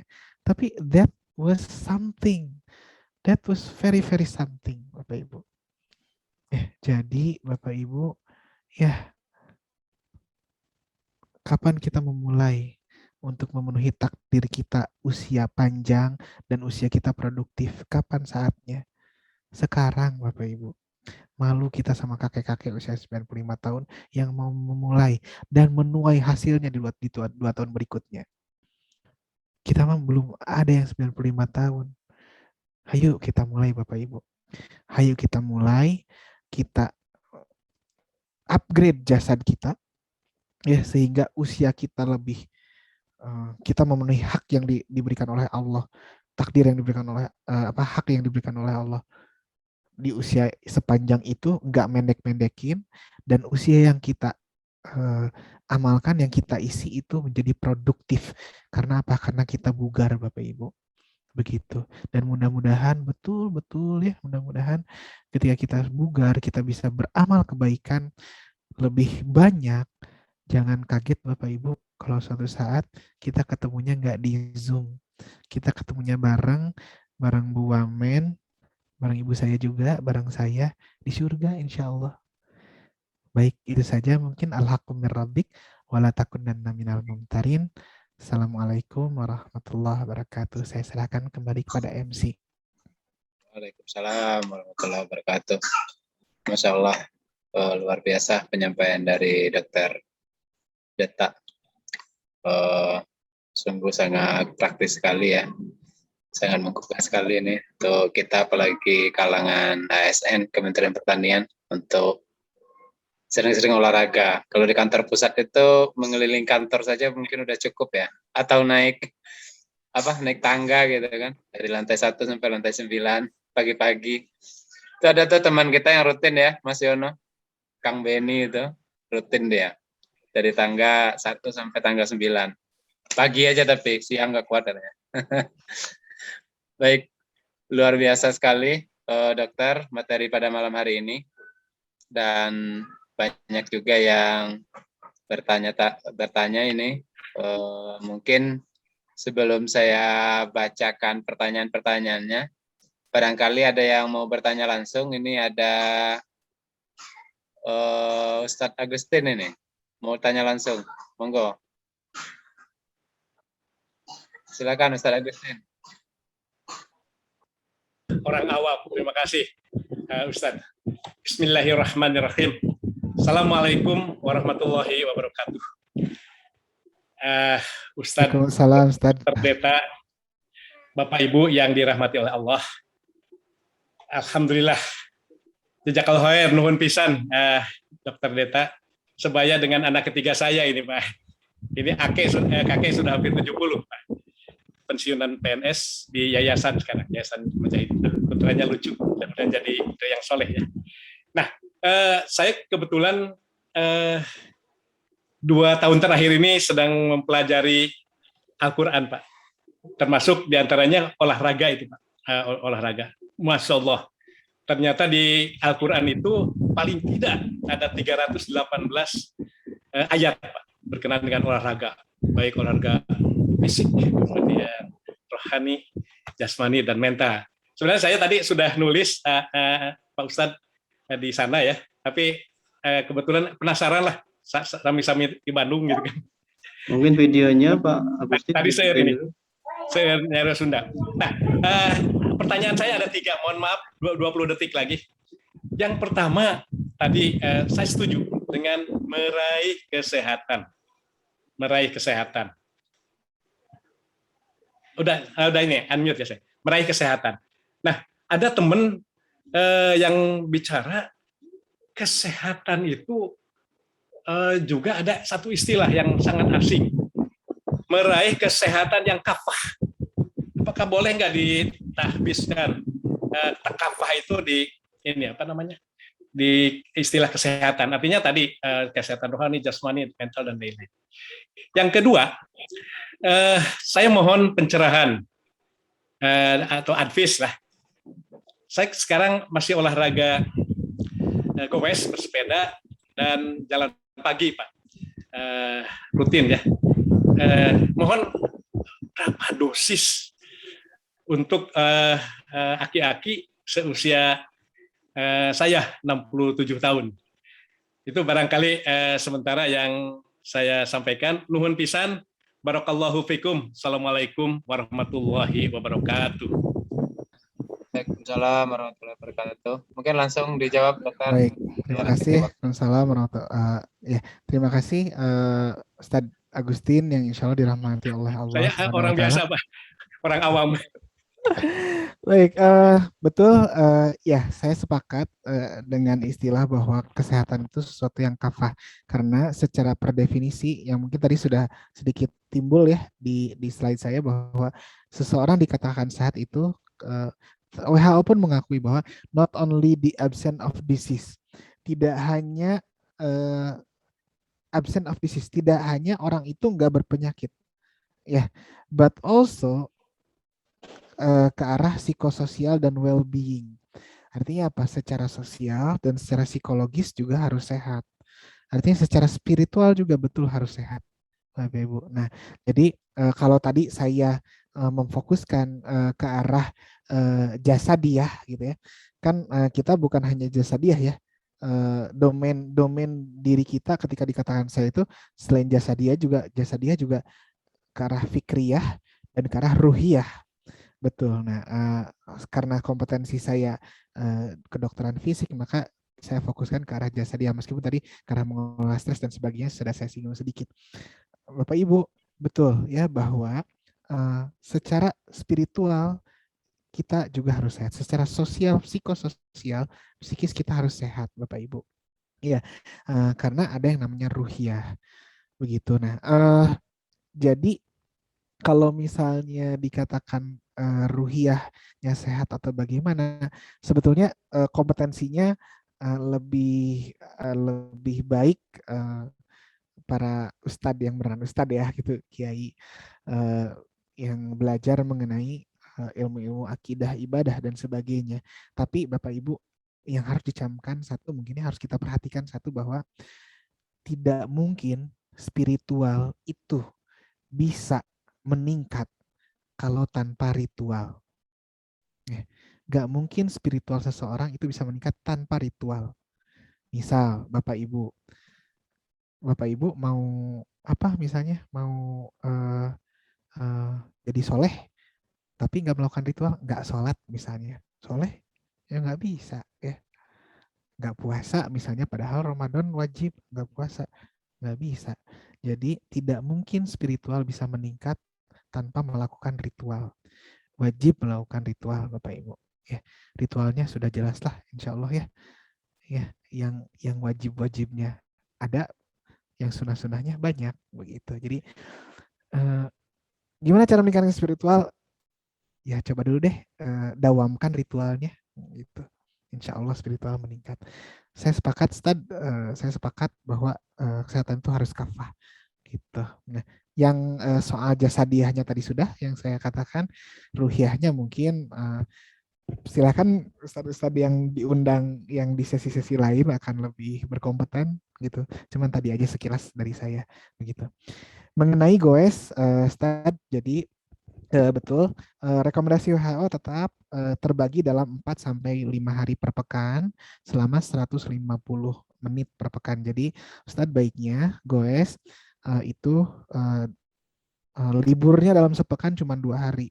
Misalnya nih Ustadz puasa Senin dan Kamis, ya udah libur olahraga, nggak usah olahraga, nggak apa-apa. Sisanya goes tetap. Nah tapi prinsipnya begitu ya. Jadi prinsipnya adalah kita ngitung intensitasnya pakai denyut nadi kita, gitu ya. Tapi kalau belum terbiasa nggak masalah. Tapi pastikan bahwa intensitasnya mulai dari intensitas yang rendah, dari santai dulu. Terbiasa santai, baru ditingkatkan begitu. Mulai nanjak-nanjak dan sebagainya. Begitu mungkin.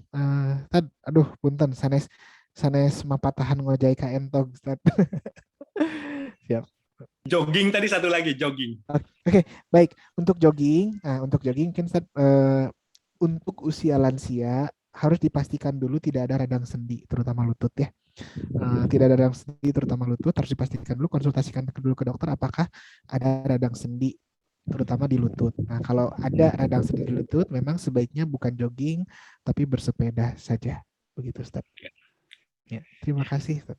Nuhun pisan. Terima kasih, Dokter. Ini ada pertanyaan sebelum yang raise hand ya. Saya bacakan ini dari Bu Mary. Dok, cara singsetin perut endut gimana? Mau diet COVID gini udah naik 10 kilo. Resepnya itu memulai dan pilihan olahraga yang tepat apa, Dok? Baik. Siap, baik. Bapak Ibu, oke. Yang pertama ada mantranya ya Bapak Ibu. Ada mantranya. Ada jampe-jampenya. Jampe-jampenya adalah Bismillahipaksakeun loh ya. Itu satu. Itu satu. Jadi Bismillahipaksakeun. Kekuatan niat Bapak Ibu. Kekuatan niat. Ya. Innamal a'malu binniyat wa innamal likulli imri'in ma nawa. Nah ya, gitu ya. Jadi hadis itu kadang nggak lengkap kita sebutkan. Kita cuman innamal a'malu binniyat, ya, semua perbuatan tergantung niatnya. Padahal hadis itu mengatakan bahwa wa innamal likulli imri'in ma nawa. Setiap orang mendapatkan apa yang dia niatkan. Artinya kalau ibu pengen turun berat badan, kalau niatnya nggak kuat belum tentu dapat Bapak Ibu. Itu yang pertama. Innamal likulli imri'in ma nawa. Ya. Jadi setiap orang mendapatkan apa yang dia niatkan. Oke. Itu pertama, harus niat kuat dulu. Yang kedua adalah saya nggak bilang olahraga dulu, tapi ibu baiknya atur secara nutrisi. Secara nutrisi, ibu harus defisit kalori. Defisit kalori itu adalah energi yang dibakar itu harus lebih besar daripada yang dimakan. Begitu. Memang kalau ini lebih bagus kalau ke dokter ahli gizi, dan mungkin sudah kemarin ya tentang gizi. Tapi bolehlah kita memulai dari yang kecil aja Ibu ya. Pertama, hindari tepung. Yang kedua, hindari gula. Yang ketiga, makannya harus ada di jam yang sama. Ibu-ibu, bapak-bapak biasa makan jam 7 pagi, tiap hari jam 7 pagi. Bapak-bapak, ibu-ibu biasa makan subuh, tiap hari makan subuh. Bapak-bapak, ibu makan malam itu di maghrib, tiap hari maghrib. Jangan ganti-ganti jam. Nah itu ya, jadi 3 itu ya. Gula dikurangi, tepung dikurangi, yang ketiga jam makannya harus sama. Itu tentang nutrisi, tapi lebih baik kalau berkonsultasi ke ahli gizi. Oke.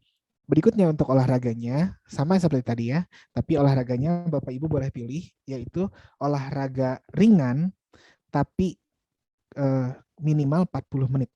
Olahraga ringan, tapi continue minimal 40 menit. Atau boleh Bapak-bapak, Ibu-ibu olahraga berat, tapi interval. Olahraga berat tapi interval ini saya agak sulit menjelaskannya kalau nggak dipraktekkan ya, tapi kayak gini misalnya, olahraga berat selama 30 detik, 30 detik istirahat. Olahraga lagi 30 detik, 30 lagi istirahat. Nah, seperti itu yang diintervalkan. Boleh olahraga berat kayak gitu, tapi harus terbiasa ya. Selama olahraga berat tapi diintervalkan selama 15 menit gitu. Dan sepekannya kalau olahraga berat boleh cuma 2 atau 3 kali, tapi harus terbiasa. Kalau olahraga ringan itu harus continue dan minimal 40 menit. Jadi mulai 40 menit ke 40 itu mulai signifikan pembakaran ke arah lemak. Karena kan pengen turun berat badan tuh lemak ya, bukan jadi tulang yang keropos kan, bukan jadi otot yang berkurang, pengennya yang lemak begitu. 2 bisa milih ya olahraganya, olahraga ringan tapi continuous tapi minimal 40 menit, atau boleh olahraga berat tapi diintervalkan, diacak 15 menit. Begitu mungkin Pak MC, Pak Safwan. Baik, terima kasih dokter penjelasannya. Ini mungkin ada raise hand ini dari Bang Dani. Silakan Bang Dani, ada yang mau ditanyakan langsung Bang Dani. Oh iya, terima kasih Pak Sofwan. Assalamualaikum warahmatullahi wabarakatuh, Pak Dokter Kita. Izin bertanya dok, ini kaitannya dengan situasi saat ini yang mungkin beberapa bulan lalu saya dan mungkin juga barangkali rekan-rekan yang lain pernah mengalami atau terpapar COVID ya dok. Gitu. Ya alhamdulillah sekarang sudah sehat gitu, sudah pulih. Tetapi memang ada ada gejala-gejala atau efek yang belum hilang atau bahkan muncul setelah terpapar COVID itu gitu. Misalnya sekarang jadi lebih cepat lelah gitu, gampang capek, kemudian mungkin ada yang masih suka batuk-batuk atau ada yang denyut nadi atau mungkin jantungnya sering berdebar-debar gitu dan gejala lainnya gitu dok. Yang intinya memang tadi barangkali yang dokter sampaikan secara fisik mungkin sudah sehat tetapi belum bugar gitu, belum kembali normal. Nah, mau olahraga pun masih ragu gitu dok karena khawatir ya itu tadi karena mudah capek dan kok sepertinya lesu dan seterusnya gitu.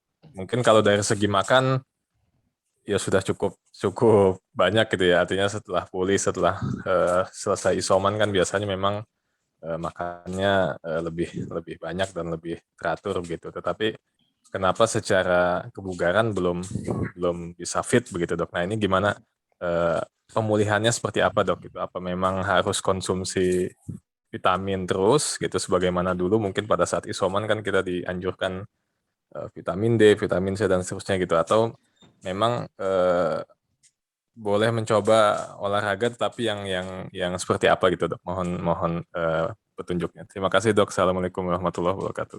Waalaikumsalam warahmatullahi wabarakatuh. Terima kasih Pak Dani yang dirahmati oleh Allah insya Allah. Betul ya Pak Dani, jadi kondisi ini bisa jadi adalah long COVID syndrome ya. Bisa jadi long COVID syndrome, jadi pasca COVID, sindroma pasca COVID ya. Sindroma pasca COVID ini banyak terjadi. Agak berbeda dengan orang-orang yang jarang olahraga. Kelelahannya berbeda itu kenapa? Pertama, karena saat COVID terjadi peradangan pada sel-sel di paru-parunya. Nah, dan ketika terjadi peradangan di situ bisa jadi terjadi fibrosis ya. Fibrosis itu pengerasan lah, pengerasan jaringan-jaringan parut, pengerasan di jaringan paru-parunya sehingga pertukaran oksigen menjadi tidak optimal. Itu yang pertama. Yang berbeda dengan orang yang memang jarang olahraga, ya paru-parunya oke-oke saja. Tapi kalau yang pasca COVID itu terjadi begitu, pertukaran oksigen di paru-paru menjadi tidak optimal. Ya, jadi yang pertama harus dilakukan adalah memang yang harus dilatih adalah pengembangan paru-parunya, kemampuan paru-paru untuk mengembang dan menukarkan oksigen dan ya bertukar oksigen itu diperbaiki dulu. Nah, untuk ini sebetulnya Bapak Ibu bisa berobat kalau yang mengalami long COVID gitu ya, bisa berobat ke kedokteran fisik dan rehabilitasi. Nanti akan kita latih paru-parunya untuk bisa mengembang lebih baik dan pertukaran oksigennya menjadi lebih baik begitu ya. Nah, itu dulu yang harus dilakukan. Setelah itu betul. Nah, setelah gerbangnya lah istilahnya jalannya dibuka, nah baru mesinnya yang kita olah, yang kita latih. Mesin yang kita latih artinya betul kita harus memulai olahraga aerobik dengan intensitas rendah begitu tapi sering. Ya, jangan jadi diam gitu. Jadi jangan jadi ya udah nggak usah olahraga, ada masih capek gimana, enggak gitu, salah. Yang betul adalah mulai olahraga tiap hari kalau bisa, tapi intensitasnya santai gitu. Jadi mulai yang santai. Tapi yang pertama tadi ya Bapak Ibu, bahwa kalau yang kena long COVID syndrome itu pengembangan parunya harus diperbaiki dulu. Boleh datang ke dokter fisik dan rehabilitasi. Gitu. Atau ya begitu kurang lebih. Begitu mungkin Pak MC, Pak Sofwan. Baik, terima kasih banyak dok. Terima kasih Pak Dokter. Oh ini alhamdulillah nih ada Pak Sekretaris Itjen nih. Ada yang mau ditanyakan Pak? Monggo Pak. Present. Tadi. Terima kasih. Assalamualaikum warahmatullahi wabarakatuh, Pak Ustadz. Waalaikumsalam. Waalaikumsalam warahmatullahi wabarakatuh. Kayaknya menarik banget dari tadi saya dengerin gitu. Olahraga fisik, usia, kemudian mengefektifkan olahraga, termasuk juga ada nilai ibadahnya tadi. Syarat harus ritual tadi ya Pak Ustadz ya. Begini Pak Ustadz mau tanya, kalau ruang waktu itu terbatas, kira-kira kita olahraga seperti apa nih yang bisa kita lakukan dengan ruang dan waktu yang terbatas? Misal, olahraga mata itu seperti apa sih? Olahraga mulut itu seperti apa sih? Olahraga pernapasan kita dan barangkali seluruh tubuh kita ini tanpa harus jauh-jauh gitu misalnya dalam ruang yang terbatas. Itu ada Pak Ustadz. Terima kasih. Baik, terima kasih Mas Sofwan. Baik ya, terima kasih Pak Sekretaris Itjen yang insya Allah dirahmati oleh Allah. Kompetensi saya dalam hal kedokteran fisik ya. Jadi kalau misalnya ditanyakan apa yang bisa kita lakukan untuk kebugaran fisik atau kesehatan fisik kita di ruang dan waktu yang terbatas, Bapak Ibu. Jadi sebetulnya zaman sekarang sudah ada olahraga yang namanya olahraga kalistenik ya. Olahraga kalistenik itu hanya bermodal matras, satu buah matras yoga. Itu bisa tuh selama 15 menit, 20 menit, dan videonya sudah banyak ya zaman sekarang di YouTube, sudah bisa dilihat kardio kalistenik kebugaran 15 menit misalnya. Bahkan ada olahraga kalisteniknya itu adalah kalistenik jalan kaki, full jalan kaki tapi di tempat, tapi divariasikan begitu ya. Ada tuh sekarang itu di YouTube. Jadi contoh-contohnya sudah banyak.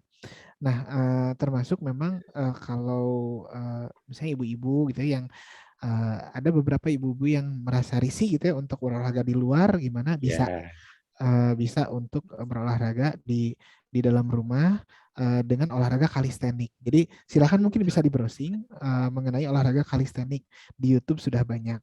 Nah, kalau dulu juga memang senam-senam yang kayak senam aerobik, SKJ dan sebagainya, itu pun itu sudah termasuk untuk meningkatkan kebugaran. Jadi, nah apapun silakan, tapi yang penting syaratnya tadi ya. Sebaiknya kita menghitung denyut nadi maksimal kita menghitung denyut nadi olahraga kita berapa, ya bisa dihitung. Nah, kita berolahraga di denyut nadi olahraga sedang. Nah, kurang lebih begitu diusahakan. Apapun olahraganya ya. Tapi primadona yang sekarang adalah untuk olahraga yang ruang dan waktu terbatas adalah olahraga kalistenik begitu. Terima kasih. Oke, terima kasih Pak Ustaz. Terima kasih Dokter Deta, Pak Sekretaris, kasih nih pertanyaannya, Insya Allah luar biasa. Nggak terasa ya waktu kita udah jam 9. Tadi ada ibu-ibu juga, saya baca di chat itu, kalau di masa pandemi ini boleh nggak olahraganya buka masker, dokter? Kemudian ada lagi tadi, ibu-ibu kalau udah masak di dapur itu kan udah mondar-mandir dan udah bergerak gitu. Itu udah dikategorikan olahraga atau belum tuh, dokter? Ya, oke. Ya, Baik, dokter. ya baik. Ibu-ibu yang dirahmati oleh Allah, boleh ya Bu ya, boleh olahraga buka masker. Saya tegaskan lagi, boleh olahraga buka masker, tapi olahraganya sendirian. Ya. Jadi boleh olahraga buka masker, tapi olahraganya sendirian. Ya, nggak ngajak-ngajak orang, nggak ketemu orang gitu, boleh. Jadi silakan olahraga buka masker, tapi olahraganya sendirian, nggak ngajak orang, nggak ketemu orang, silakan. Nah, kalau masih ketemu orang, baiknya tetap pakai masker. Ya, kalau misalnya pakai masker engap, ya udah olahraganya melipir sendirian, gitu, buka aja maskernya, gitu. Jadi boleh ya, boleh buka masker, tapi olahraganya sendirian. Oke, baik. Itu yang pertama. Yang kedua adalah, nah itu yang tadi sudah saya jawab ya di slide bahwa aktivitas fisik itu belum tentu olahraga. Menyapu, mengepal itu belum tentu olahraga. Kalau denyut nadinya mencapai denyut nadi olahraga dan berhasil dipertahankan selama 20 menit misalnya ya, si nyusuh mencucinya itu ya, gosok diukur denyut nadi. Wah, udah denyut nadi olahraga ringan. Oke, kan mau olahraga sedang, gosok lebih cepat lagi terus sampai 20 menit. Wah, olahraga sedang, tapi harus Sampai bajunya bertahan. robek. Tapi bertahan sampai 20 menit. Oke, boleh itu disebut olahraga. Tapi kalau nggak gitu, berarti belum olahraga ya, gitu. Gitu, kurang lebih begitu. Ya, baik, dokter. Ya. Insya Allah. Ya, baik dokter, terima kasih nih. Waduh, luar biasa materi malam ini dokter. Kalau tentang kesehatan nih memang nggak habis-habisnya ya, apalagi di masa pandemi ini. Luar biasa sekali, Pak langsung MC, bentar. praktis. Ini materinya saya share ke Dokter Regi ya. Iya, Saya iya, share ke Dokter Regi. Insyaallah. Siap. Baik dokter, mungkin ada closing penutup dokter sebelum di ini. Silakan. Baik, Bapak Ibu, ini saya hanya menginikan contoh saja ya Bu ya, Bapak Ibu. Sedikit tafakur termasuk untuk saya pribadi. Bagi seorang laki-laki, harga diri seorang laki-laki adalah menafkahi anak istri. Harga diri seorang laki-laki adalah menafkahi anak istri. Dan nafkah itu adalah ibadah fisik, Bapak Ibu. Nafkah adalah ibadah fisik. Tidak mungkin Bapak Ibu bisa mencari nafkah dengan optimal kalau secara fisik bapak-bapak itu tidak optimal juga. Jadi hayu untuk memenuhi harga diri kita, hayu kita raih kesehatan, kita bugarkan diri kita secara fisik untuk memenuhi harga diri kita. Nafkah adalah harga diri kita sebagai seorang laki-laki. Hayu kita bugarkan gitu ya. Untuk ibu-ibu begini. Ketika sel sperma bertemu dengan sel telur, ya. Kita sel sperma bertemu dengan sel telur. Sel sperma ini berenang, ketemu sel telur, ya. Ketika terjadi pembuahan, itu yang disuntikan oleh sel sperma itu adalah materi genetiknya saja. Mitokondria, sel yang lainnya, bagian-bagian yang lainnya termasuk mitokondria, organel sel yang lainnya itu tidak ikut masuk ke sel telur. Nah, Bapak Ibu, ada satu nama organel sel di tubuh kita yang menentukan tingkat kebugaran kita. Namanya mitokondria. Ya. Dan dulu ketika sel sperma bertemu, mitokondria sel sperma itu enggak dibawa masuk ke sel telur. Dibiarkan. Ya. Dan ketika menjadi janin itu kopi pertama mitokondria, organel yang menentukan kebugaran adalah milik sel telur. Artinya apa? Kopi mitokondria, kopi kebugaran saya. Yang utamanya adalah saya dapat dari siapa? Dari siapa? Dari ibu saya. Ya. Jadi kalau untuk bapak-bapak meningkatkan kebugaran itu untuk memenuhi harga dirinya, nafkah. Ibu-ibu meningkatkan kebugaran untuk memiliki mitokondria paling baik, paling bugar. Dan itu yang akan diturunkan kepada keturunannya. Jadi bapak, ibu-ibu bugar itu bukan untuk ibu-ibu sendiri, tapi untuk keturunannya. Ibu-ibu mulai berolahraga sekarang dan mendidik anak perempuannya untuk berolahraga bukan untuk pribadinya, tapi untuk keturunannya. Ya kebetulan Silakan, saya tuh dari muda sih aktif dok berolahraga ya. Cuma udah di atas usia 40 ini masih berolahraga itu 3-4 kali seminggu. Itu saya pakai YouTube aja dok di rumah pakai YouTube. Boleh. Kadang-kadang saya treadmill di rumah gitu ya. Cuma itu kan tadi dokter bilang kita harus melihat juga apakah ada radang sendi gitu ya dok ya, di ini sehubungan dengan usia nih. Karena saya merasakan akhir-akhir ini kalau saya olahraga aerobik, walaupun dia low impact saya olahraganya, itu lutut yang kiri itu lebih sakit daripada yang kanan. Apakah itu adalah salah satu gejala dari radang sendi gitu dok? Bisa jadi Bu Amen, bisa jadi. Boleh kapan-kapan mungkin kopi darat. Iya benar dok. Saya ke Jakarta bawa USG, mungkin ya saya USG aja lututnya Bu. Iya betul dok. Oke nanti kapan-kapan saya minta minta nomornya, bisa kita WA-an dulu deh dok ya. Siap, dengan senang hati Bu. Oke, terima kasih banyak dokter. Terima kasih.